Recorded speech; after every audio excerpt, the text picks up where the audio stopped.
Good morning, everybody on Facebook. Last week we did a video on how to maintain your bait cast reel, which bearings to oil and everything, and I think we had a lot of positive feedback from that. So people had asked if we could do the same type video on a spinning reel. So I've got an older Stratic here that's been a good reel over the years, but wanted to just show you real quick the main bearings you want to focus on to keep it running smooth for a long time. First thing you want to do is get the handle off, because a spinning reel will have a ball bearing on both sides of the crankcase here. This is an older reel, it's got the thumb stud. A lot of newer reels will have a screw-in handle, which you would turn backwards to unscrew from the main gear.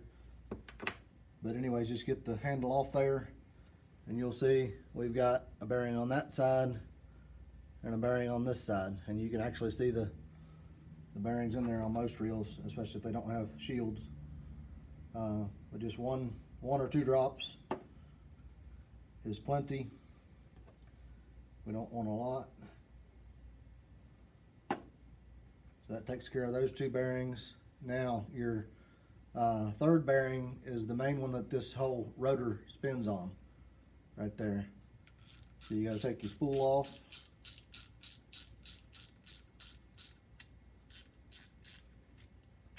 Like that. You typically got several washers that come off next, and you will always have a screw and a nut there. The screw just keeps the nut from coming loose.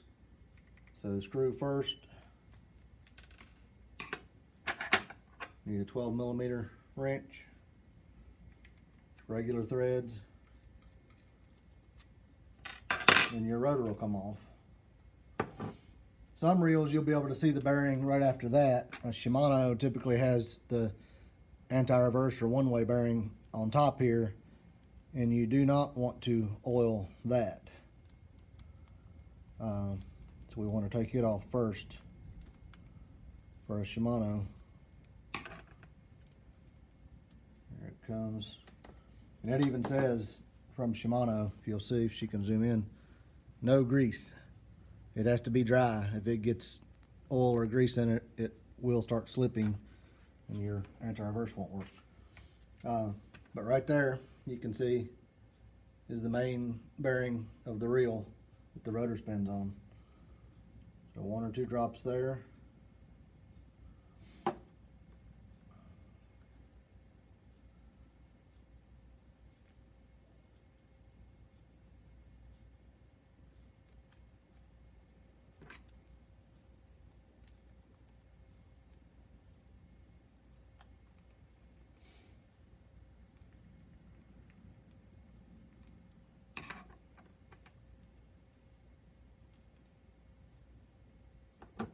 Put your rotor back on. Your little brass nut. And tighten it with a wrench and put your screw back on, but I'm just going to go straight to the bail here first. The fourth bearing that you should be focused on is the bearing that your line roller here rolls on. And there's just one screw typically right here on the end of the bail. Do this over a paper towel or something where you can see if you drop something. So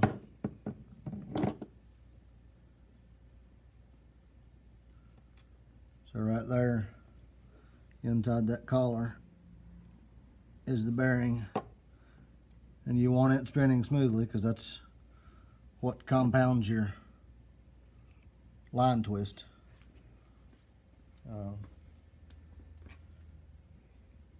And really the only other thing that I would do on a spinning reel is your bail here. A lot of times it gets kind of sluggish and slow, and a lot of people think that their bail spring's getting weak, and in some cases it is. But also these pivot points just collect dirt, grime, and debris over time. And you'll find if you just back those screws out, pop it off, take some rubbing alcohol, kind of like I did on the bait cast reel, clean this up in here, and then either run it, just leave it dry, is kind of what I do, or just a real light thin oil. You'll find that it will really snap back, fast, like it did when it was new. If you can just keep that old dirt and grime out of there. But I hope that helps you. Spinning reels are much simpler than bait cast reels to maintain. Again, just 4 basic bearings, one either side of the crankcase, one on the rotor, one on your line roller. That's what the reel runs on. Some reels, I know they tout 10 bearings, and they've got 2 in this little handle and 2 on the underneath the spool, which does not spin fast. The only time it spins is when a fish is pulling drag, and unless we're saltwater fishing, I don't think our spool is spinning all that fast. But hope that helps you out.